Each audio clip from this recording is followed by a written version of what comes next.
This is Chuck Rowe from Midwest Studies Group. Thanks for joining us for another edition to our video series. This week's topic is about everyone's favorite audit preparation.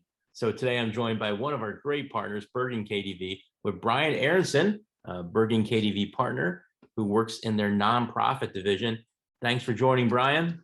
Thanks for having me, Doc.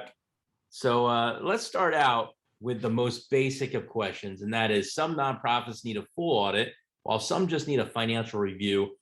Where is that line in the sand for doing one or the other? Yeah, we have this conversation quite a bit, and we get calls almost weekly, and I actually turn down more audits and talk people out of audits than actually have them. There's different organizations that maybe know they need an audit and those that don't.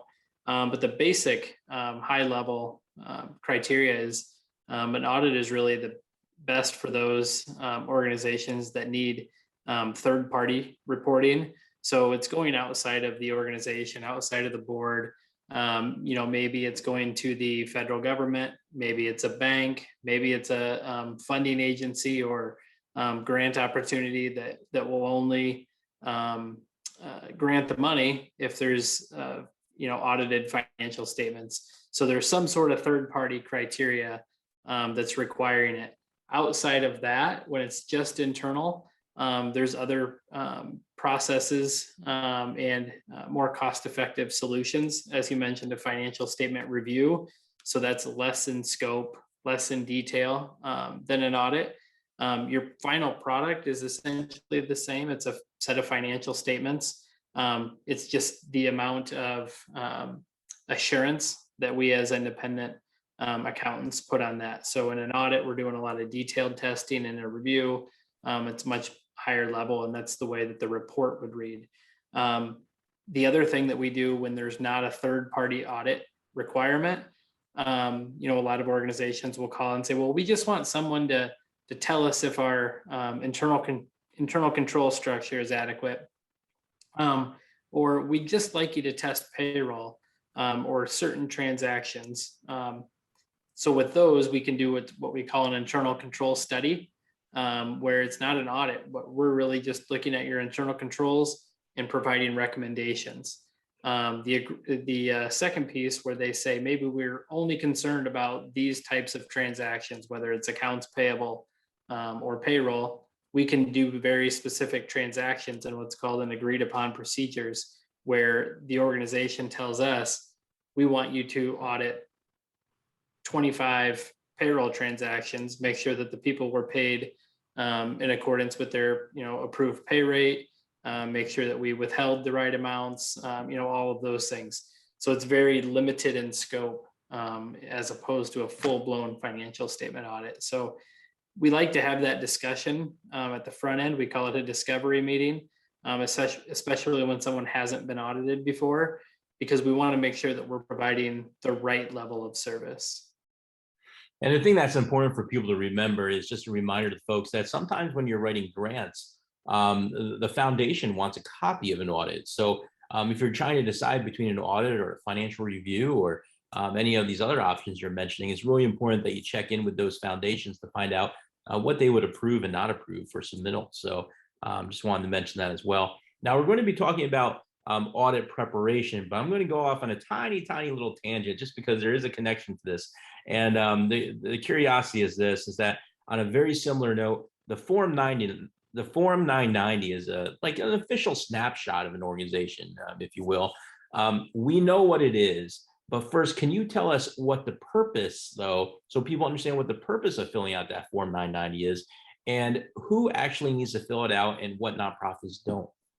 Yeah, so I guess the purpose is it's required for most organizations, 501c3 organizations, especially really all tax exempt organizations, except for government units and religious organizations are exempt, are really the two primary exemptions. But the purpose is really because of their tax exemption. Along with that comes the responsibility to disclose certain public information. So the Form 990 itself is about a 12-page document that can range in questions and actually complexity by organizations. I actually presented recently to a nonprofit that hadn't necessarily spent a lot of time reviewing their 990 in the past. And when they did, they're like, wow, there's a lot of information in here. We're disclosing a lot.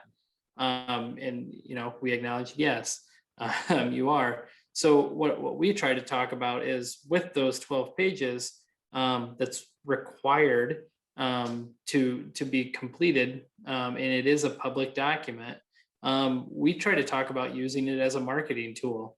Make sure that document is something that you would be happy to hand over to a donor or a funding partner, and it should explain what we do, who we are, how we spend our money, all of those different things. Like you said, it's a snapshot in time, but it's also, there's numerous places in the form to really highlight the mission, to highlight the number of individuals that are impacted by your mission, all kinds of different things. And like I said, it is a public document available on numerous different platforms, from the IRS website itself to GuideStar. So we always remind individuals and organizations that it's a good opportunity to use it as marketing. And for those who need to fill it out, or maybe don't need to fill it out, depending on how you look at this, the annual budget size needs to be 25, 50,000, somewhere around there. Yeah, so there are essentially three different levels of 990. The lowest and easiest being a Form 990N, which is just a postcard return. It's really just an online filing where you answer two questions. Are you still in business, and were your gross receipts less than 50,000? And you're done.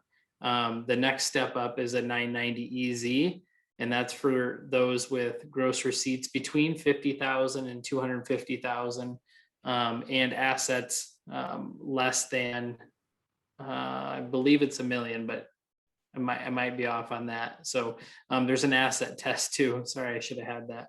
But there's a 990N, a 990EZ, and then those with essentially with gross revenues, receipts greater than 250,000, you're at the full blown 990, which, as I said, on its own is a 12-page document. But then there's supplementary schedules from A to O or R that, depending on the activities of your organization, may or may not be applicable. And now's the time that I tell folks, throughout the United States, there's BerganKDV offices all over. And, you answer their questions, you help them through this process. So if people right now are kind of like falling asleep because they're like Schedule O, Schedule that, and they're like, oh, too many letters and pages for me to pay attention to, that's exactly why you want to hire a group like BerganKDV. So just as a reminder for folks, reach out to Bergen. They can help you with this stuff. So, well, let's move on to preparing for an audit. Usually an auditor stays for anywhere from maybe like a few days to several weeks. It all depends on the size of the organization they're doing an audit for. What makes for a perfect working space for an auditor when they come to the organization's building? Chuck, in my experience, I've seen it all. I've been in dungeons of basements. I've been in unheated attics. I've sat three people at a broken, little white folding table. But the best is, a solid working space. So ask your auditors how many people they plan on sending, so you can provide an adequate working space, and make it convenient and accessible for them to get to whoever you've designated as the primary contact, whether that's the CFO, director of finance, whoever that is. The easier it is that we're able to be in proximity to that person, the more efficient the audit's going to be. We do like to have our own room, so don't put us in the room with the CFO, because we do need to have some discussions with the staff, kind of in private outside of the CFO. But generally we're set up in conference rooms or boardrooms, and like you said, there for anywhere from 2 days to a week. So ask the questions ahead of time. How many people are you bringing?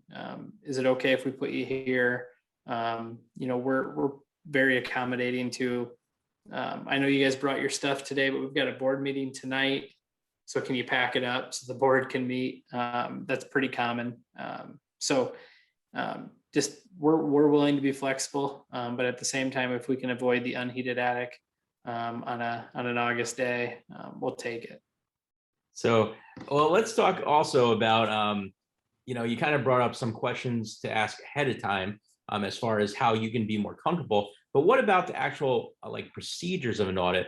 What are some things that people should get together ahead of time? What are some things that the client should have handy for an auditor when they start? Every firm is going to be a little bit different, but in general, what do you think those? Yeah. The biggest thing is to plan ahead, and to ask questions. Your auditor should have what we call provided by client listings, which is really a comprehensive list of everything that we need, working paper wise and information wise, to facilitate the audit. That ranges from balance sheet supporting items to grant documents to accounts receivable type support. So really have, if your auditor is not providing that, ask them like, hey, what exactly do you need checklist wise, so that we can be prepared. And then once you get that list, ask questions again. If something's not clear, ask ahead of time. Say, hey, I'm not sure what you need here. That way there's not a surprise. And the more that you can have ready, either before or the day that the auditor steps on site, the more efficient the audit's going to be, the less questions it's going to be, should reduce stress and anxiety that week. Not that there should be any during the audit, but we know that it's taken some people out of their daily routines. So I think the biggest two things is ask questions and plan ahead. And then from a work paper standpoint, if you can, instead of waiting till year end to prepare those year end support work papers, do them monthly. Make them part of your monthly closing process. So really you kind of take the extra work out of year end. If you're doing it every month, it's just part of your process. And if the auditor is asking for something that you have, but in a different format, or it's shown a different way, work with the auditor, say, hey, I prepare this 12 months a year, but for you want it in this format. Is it okay if I just give you what I'm already doing 12 months? So we try to work with clients on how we can be more efficient, how we can use their data in a different way so that we're not making them recreate something special at year end. Well, I've seen plenty of audits over the years, and one of the things that's very consistent that I've seen is that a lot of organizations get knocked for having petty cash, not for having it, but it's how it's given out, where it's stored, who has access to it. Petty cash just seems to be that one issue that's kind of a thorn in everyone's side. What are some other common issues that you see on audits that nonprofits should pay attention to? Yeah, I think, and it's right along with petty cash, but I think the biggest thing that we see in small and large organizations is proper segregation of duties. We're not, Fortune 500 corporate structure where there's 37 people in the finance department and everybody's got their own little piece and there's lots of checks and balances. For the most part, it's either the CFO is got their hands in the entire accounting department, or the director is helping. So what we try to do is identify the areas that segregation of duties issues could create issues. It could create problems for nonprofits where there's weaknesses. And then we don't just point out the weakness. We try to work with the organization to figure out, who else can get involved to alleviate that segregation of duties. It may need to be that the board treasurer needs to review a check listing every month. It may need to be that the director needs to sign and mail the checks. So the biggest probably finding that we see in small nonprofits or any nonprofit is that segregation of duties within the finance department. Just because there's cost benefit type considerations. Like I said, you can't have a 10-person finance team just to alleviate the auditor's segregation of duties concerns. And even little things like who's opening the mail or who's depositing the money. I mean, just simple things like that. Yep. So we walk through that entire process, and at the end, try to determine where there's any material weaknesses, significant deficiencies, or lower just efficiency type controls that or processes that we can point out from our experience. With other nonprofits, we try to bring that and bring recommendations along with each comment. So for fiscal years, what I wanted to ask you is that for nonprofits, the most common times for fiscal years to start tend to be either January 1st, July 1st, or that September or October 1st area. Is there one time of the year that you find to be most beneficial? Is there a time of the year that you see more common? Or is this really nothing to really worry about? You just do what's best for you. Yeah, I think where nonprofits should start is if they've got heavy grant cycles that run on fiscal years. So a lot of our June 30 year ends or July starts. A lot of those follow state and federal funding. So their grants run from July through June. And that's why they have the year end that they have. Outside of that, there isn't necessarily a right answer for when your fiscal year end should fall. But you're right, 95% of them are either December or June year ends. So I hope when people watch this video, not only do they learn what they need to do to prepare for an audit, but I hope they learn that, wow, this guy, Brian, seems like a really good guy. Because I think stereotypically, when people think of auditors, they think of these people that are just kind of like, square, and they're coming down to crack down on you. And really something I want to mention is that auditors are your friends, even though stereotypically you might not think it. They really are, because when you think of all those organizations, we've all read the paper before, where someone gets caught maybe taking money, or maybe someone buys something they shouldn't have bought. Auditors help keep organizations on the straight and narrow, and being able to answer questions for the auditor and giving that paperwork.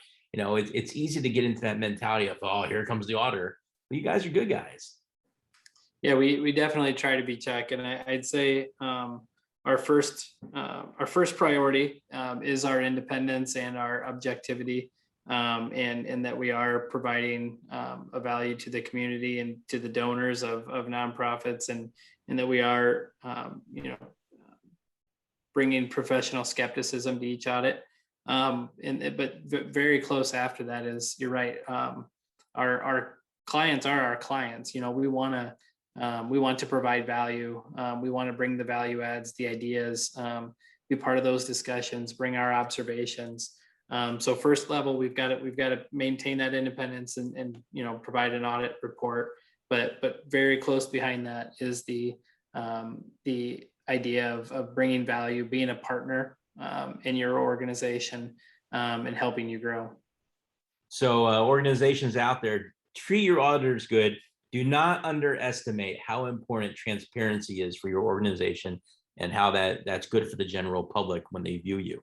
Well, before I let you go, do you have any other last pieces of advice for preparing for an audit? No, like I said, I think the two things that I could say you can do to really be prepared is to ask questions of your auditor, and to plan ahead. Well, as always, thanks again for joining, Brian. Really appreciate it. Thanks for having me. And for everyone else, thanks again for watching. Chuck Rowe, Midwest Studies Group. Catch you next time.